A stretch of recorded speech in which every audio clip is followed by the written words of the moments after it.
All right, let's not do this right now. We're in a brand new place. You're going to bring this up now. I don't care. Park on this street then. How is this my problem? All right.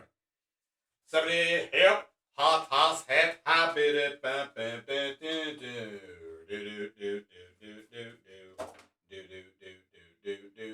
It's Wednesday. I'm in love. Well, it's Friday. Technically, you're gonna get picky all of a sudden. Pick out my bread. Speaking of which,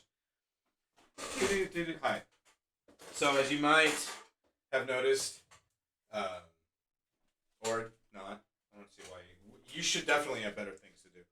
I was moving this week, so I did not get a chance to go to the shop until today, Friday, June 4th. I live in this closet now. It's not too bad. It's a little bigger than my last place, so I'm happy with that. But anyway, some of my money is starting to trickle back in, so I was able to go to the shop today and pick up a few of these books. So we'll start with this book in alphabetical order. First up, Milestone Returns, Infinite Edition, Zero. Oh, I wrote it down as number one in my thing. I gotta make sure I change that. This is one of the few DC books I buy, not because I'm generally a Marvel guy, but because my comic shop does not care for Detective Comics and their distribution nonsense. But Milestone, for those of you who are uninitiated, was an imprint in the DC Comics line about 30 years ago.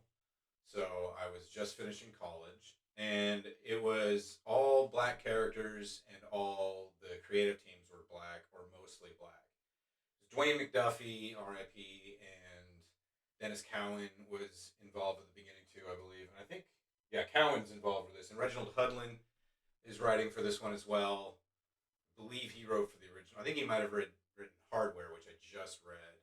Actually, I don't remember. Hardware, I just read that trade of the first 10 issues a few months ago, and it was a lot of fun. I'm obviously going down a 90s rabbit hole lately, as we'll see from some other books here in a minute. And I don't think it's the 30th anniversary. I would have swore the 30th anniversary of in 2023, but perhaps it was. It doesn't sound right. I don't think it's exactly a 30th anniversary so much as they just wanted to do more milestone books, which I'm very much on board for. So it looks like there's going to be a bunch of different characters. There's Hardware, whom I recognize just because I read that. That's Static, or Static Shock, as his name was later changed to. And to be 100% honest, I couldn't name you a single one of these other characters. Um, Blood Syndicate was one of the other books, which was a team book. So I'm assuming at least a few of these characters are in that. And outside of those three books, I don't remember what else. Static, Hardware, which is weird too, because Blood Syndicate was my favorite back then. I just don't remember anything about it now. But anyway, this is good. I'm always down to reminisce. You can ask any of my friends from high school. Now, whenever I see them, all I do is go, "Hey, you remember that time?" I'm one of those jerk offs. Next up, here we got Out of Body, number one from the good people at Aftershock Comics. More indie imprint, an indie imprint which started, I want to say, within the last 10 years. God, they might be coming up on their 10-year anniversary by now. Largely picked this up because it was written by Peter Milligan, who continues to be a writing machine. I don't know anything else about this book. I don't recognize any of the other names on here, so just taking it on faith that, I mean, Peter Milligan book is always like worst case scenario is going to be just fine. Uh, he does write a ton, and it's very difficult for any writer, even of his caliber, to maintain the same level of quality. But I have found that over the last, like, say, 20 years, because, I mean, Jesus, this guy's been writing for at least 35 now. But, like, in this century, his indie books tend to be way better than his superhero books. He's mostly known as, like, kind of an indie writer. He cut his eye teeth over there at Vertigo, which is technically an imprint of DC, but is about as close to an indie publisher as you're going to get, especially for that time. And he did briefly. He's written for Marvel. He wrote X Force, which then became Ecstatics, and it was very much him and Allred. Great stuff. Not very typical superhero stuff. And when he was writing for DC, it was a little more typical superhero stuff. He wrote Infinity Inc., which I remember not liking at all.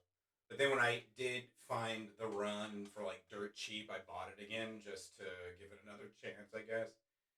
And there was another DC book he was writing that I did not care for, but I can't remember now. That maybe it was Infinity Inc. was the only one where I was just like, this is not. It wasn't even recognizable as a Peter Milligan book. He's written a lot of really good stuff for DC. Justice League Dark, which is technically mainstream DC, but is also, you know, a little more off the beaten path, which is definitely something he's more comfortable with. What's the other DC book he wrote? Swamp Thing? No, maybe not. Although if he hasn't written Swamp Thing by now, I'd be very surprised. I know he wrote Hellblazer. He was in fact the last writer on Hellblazer before they brought that title over from Vertigo into the mainstream DC books. And honestly, I wasn't really. I've never like I like Hellblazer, but I was never like a super fan.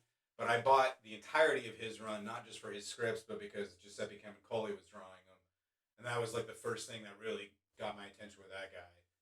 I guess it doesn't have anything to do with out of body.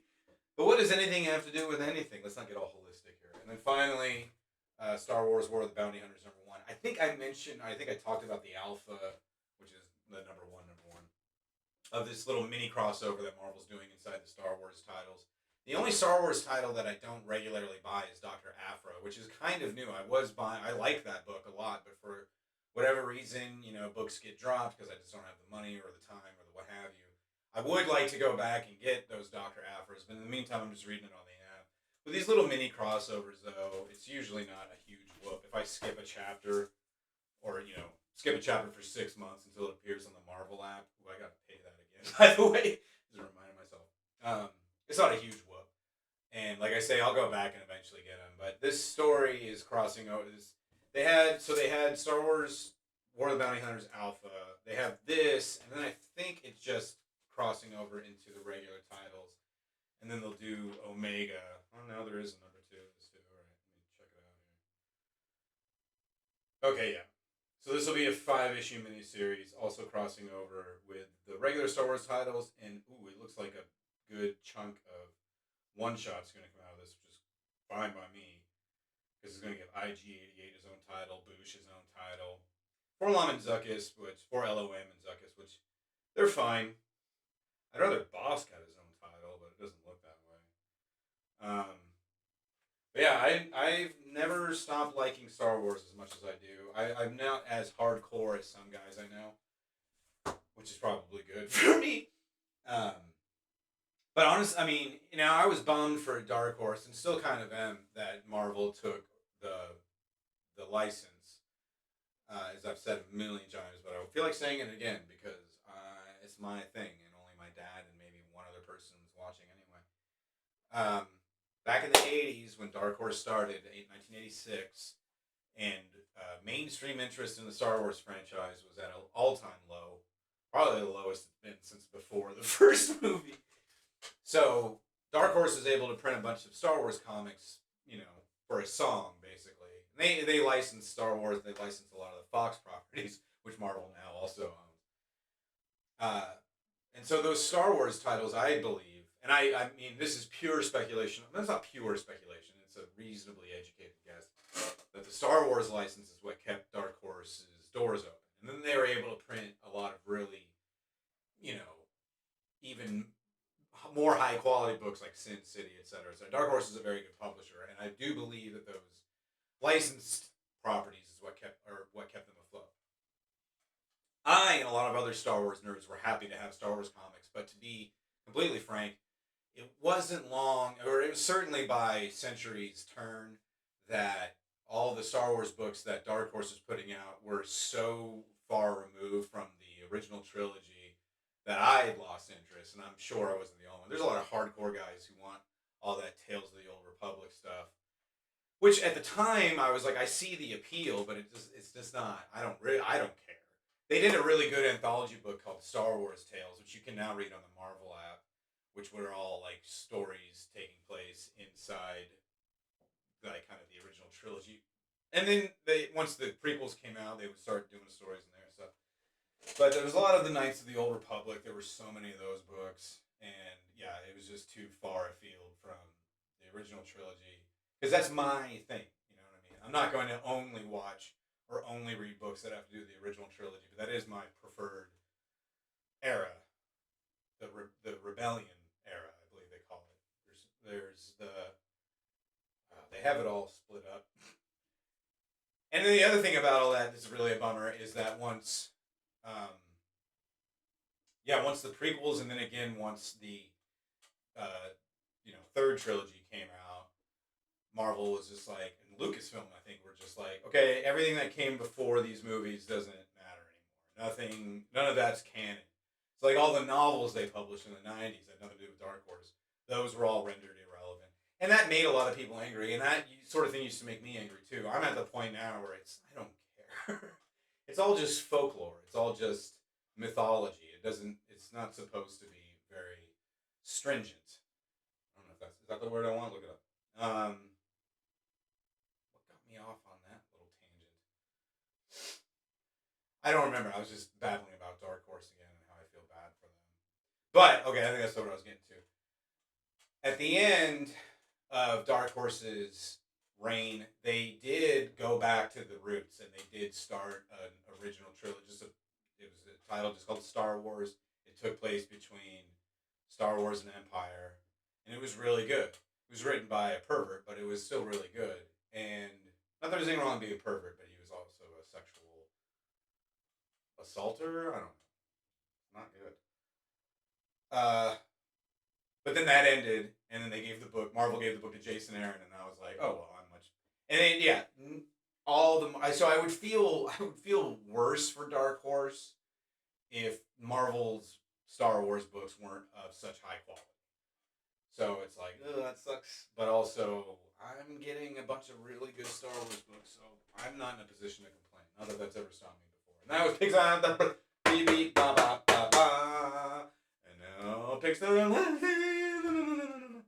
I hope this recording is going okay because it's not on my phone for once. My phone's too busy not hooking up to the Wi-Fi, so it doesn't talk to that. All right, so last week I was not able to buy anything outside of the Heroes Reborn titles of this week, which I also did buy this week. And this book continues to be my favorite thing that Marvel has done in 2021. So this issue of Heroes Reborn, the core title, we focus on Dr. Spectrum. And, So, he's based on Green Lantern, specifically the Hal Jordan Green Lantern. And Hal Jordan, as Green Lantern, enjoys, that's the word I want, rather a rep in comics. There's a Twitter account that I follow that I like quite a bit called Comics Out of Context. And they'll just tweet random panels or, from old comics, or even newer ones, usually older ones. And a good time is had by all. They have a hashtag that they use on occasion called it's hashtag Hal Jordan ruins everything. And it does make sense. Like Hal Jordan, for one thing, I mean, yes, he's a hero and the greatest Green Lantern of Sector 2814, but he's also an Air Force hotshot pilot, so he's kind of a dick. And Dr. Spectrum in this especially, but I mean, I've certainly read him characterized this way in other stuff. Much worse, even. And he's like he's also in the Air Force. I can't remember his real name now, but he's also in the Air Force and very similar Green Lantern origin where this prism, this spectrum, bonded to him and grants him all kinds of insane powers. So he has replaced the Guardians of the Galaxy, the whole cosmic milieu of Marvel Comics. No, he kills Galactus, so spoiler alert. There's a lot of death in this issue, and it's pretty cool, to be honest with you. And it's just more of the same, and really, goddamn, it's really like Jason Aaron is not only doing a lot of kind of cute winks at DC continuity, but he's also taken the Squadron Supreme back to almost to being the Squadron Sinister. That's how they started. The first appearance, I want to say, was in Avengers 62, and they were the Squadron Sinister, and they were all clearly meant to each represent a member of the Justice League of America, and so it was like kind of a, hey, right, we're giving them the business, and they were bad guys. They were from an alternate dimension, and they fought the Avengers, and they were bad guys. And then eventually they became Squadron Supreme. They became more good, but even when they're at their best, they're always very sketchy. It's also very much Jason Aaron doing his version of The Boys. Although I think The Boys would be more fair to say is Garth Ennis's version of Squadron Sinister. So I love it because I'm an not just because yes because I'm a avowed Marvel zombie, and so anytime DC characters are cast in an unflattering light, I find that amusing. But it's really just a very fun idea, and it's like Marvel has definitely done stories, and there's definitely been evil analogs of Marvel superheroes. So where it's a similar thing where they are clear analogs for Marvel superheroes, but they're evil or whatever, and that's fun too. But it's always going to be more fun to me if it's the competition's characters, and I do believe, like in books like The Boys and books like The Watchmen, those were all similar books. You know, superheroes who aren't so super, and who watches The Watchmen and all that. And those are all based on DC. And there is something about it's really just because DC's been around the longest, but their characters are just so big and larger than life that it's not to imagine Superman becoming this fascist dictator. It's not difficult. It's not a long journey to get to. When they made Captain American, when they made Captain America Hydra, they had to really do a lot of stretching to fit that in. It worked, but it wasn't. I mean, when Mark Waid, who's an avowed Superman fanatic, did his own evil Superman book called Irredeemable, um, it was one bad day. That the what was his? I can't remember his name now. But the Superman character in Mark Waid's book, he basically has a bad day, and he just goes, you know what?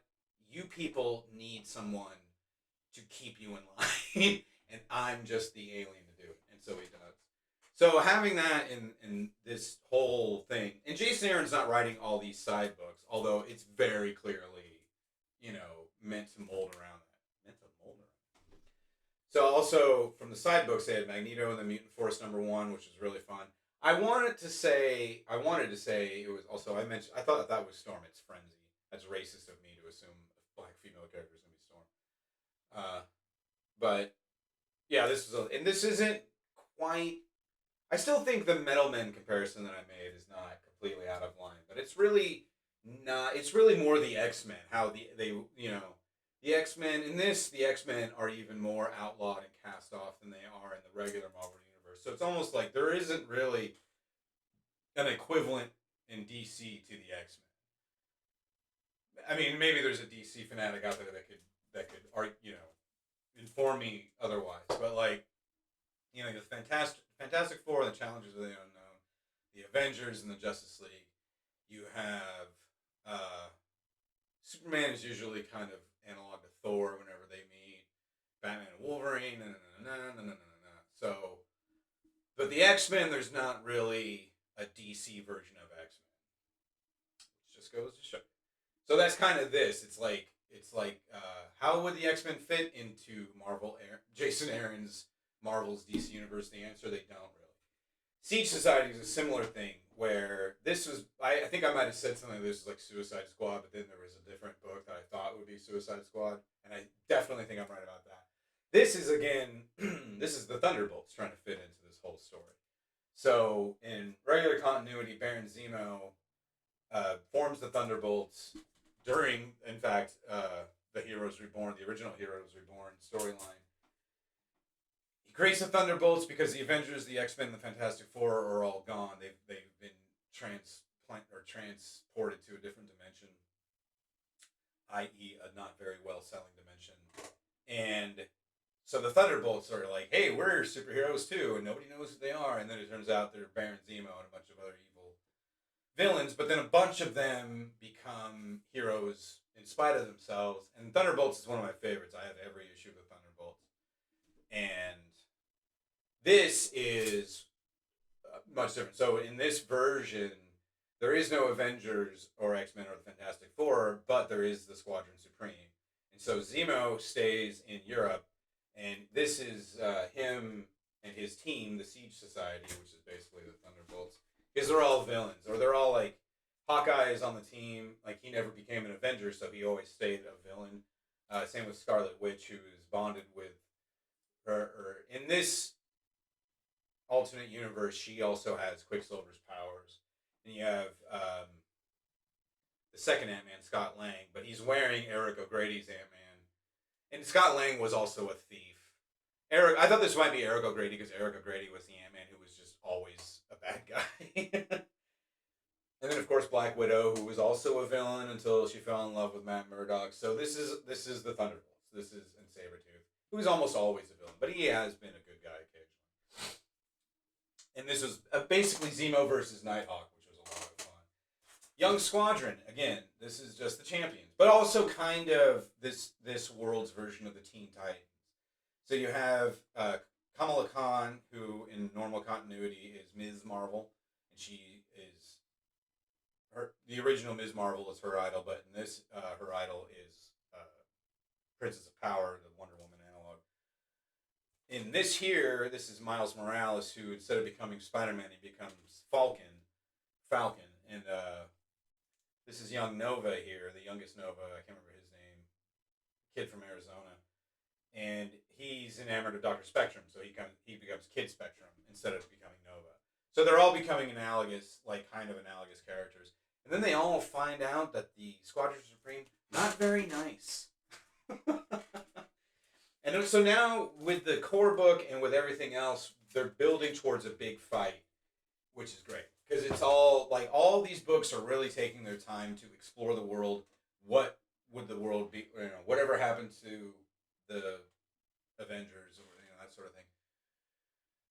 But also, kind of in the background, you have Blade, who knows something's wrong. He went and found Steve Rogers still frozen in the Arctic or Antarctic. And so he's hip to it now. Thor is like, oh, right, I'm not supposed to let Hyperion beat the shit out of me. And also the Star Brand, which is from the Star Brand was from the new universe.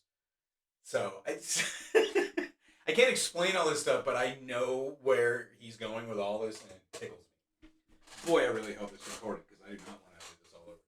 Also, over this past couple weeks, I got some other reading in when I should have been packing. Here, I bought recently an early run of Nick Fury, Agent of S.H.I.E.L.D. This is volume 2. It's from 1989. This is the first 6 issues, the first arc. I have the first 10, and then I have a bunch after that. Not very good. They've recently brought the original Nick Fury back into continuity, for which I'm very grateful. I like the Black Nick Fury in the Ultimate Universe, they based Nick Fury on Samuel L. Jackson, specifically because they did want to cast him as that one day, and they did. And then in Marvel 616 continuity, they really had to stretch to make him black, but they did it.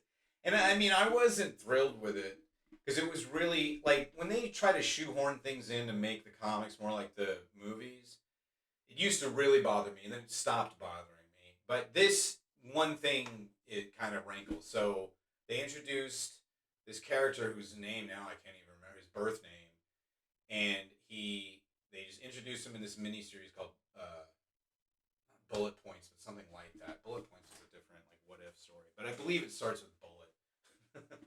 And this character's trying to find out who his father is, and he turns out his father is Nick Fury. So even though he's black, obviously his mother is black, and yeah. So he became Nick Fury Jr., but Nick Fury Sr. became the Watcher during the original Sin crossover, which was right around the same time. So they wrote Nick Fury Sr. out. They only had Jr., so everybody just called him Nick Fury. And in my mind, I was like, oh, this is so when some jerk off who goes to see, Age of Ultron or something, and goes to the comic shop and wants to read, and they pick it up. Oh, Nick Fury, I recognize him, even though it's not really. It doesn't matter. That's what I came around to. It's like, who cares? But yeah, they brought him, but they haven't done anything with him yet. So this arc was written by Bob Harras, or Harris, I don't know how to say it. This is really just, at this point, I'm reading books from my childhood for laughs more than anything, just for yucks. But this is still pretty bad. The second arc is written by D.G. Chichester, who was and is one of my favorite comic book writers. He hasn't done anything in years and years and years that I'm aware of. But back in the 80s and 90s, he was writing Nick Fury. He wrote Daredevil, which was what got me into him. Right? I believe. He wrote Fall from Grace, which was drawn by an incredible artist whose name eludes me. And Chichester also wrote, I believe he wrote Green Lantern for a minute, and he also wrote a book called Terror Inc., which got canceled after a year, but which I really liked, and which was drawn by Jorge Zafino, I believe. Unless that's the son, the senior Zafino. And then he just kind of fell off the face of the earth. I think I've Googled him every now and again, and it's probably nothing more than he just quit, but it was really good. I also got a stack of Quasars not too long ago, so I was reading these. Also not very good. I don't remember who wrote this book, but Greg Capullo draws this book for a good chunk of it, which is something. So back in, he must have only been, Gruenwald was writing this, speaking of Squadron Supreme. Martin Gruenwald wrote what a lot of people consider to be the ultimate Squadron Supreme story, which was a 12-issue miniseries in the mid-'80s, which was not done very often back then. Miniseries back then were 4 or 5 issues tops.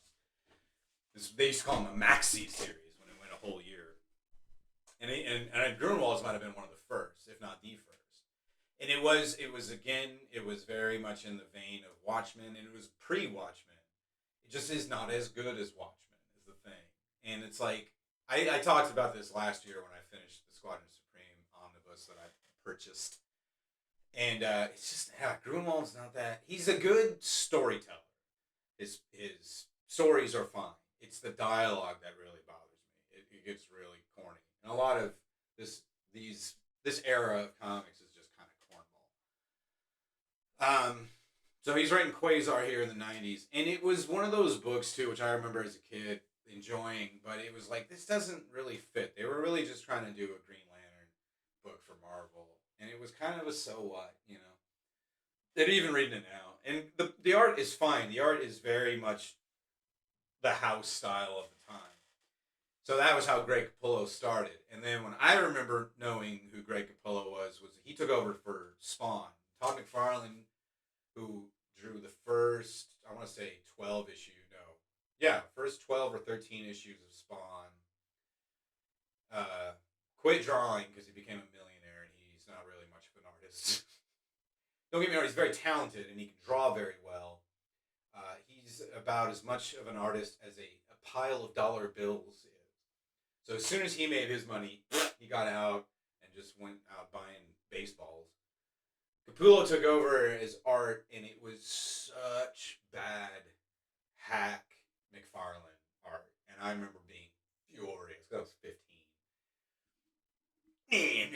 And for years, that guy's name had a stink all over it. But then, out of nowhere, he started just, I don't know where it kind of turned around, but his art now is above reproach. And the only reason I don't read more of his stuff is that he draws for DC a lot. His biggest thing, the thing that got my attention was he was drawing Batman Year Zero, which was just in the regular Batman title, I believe, written by Scott Snyder.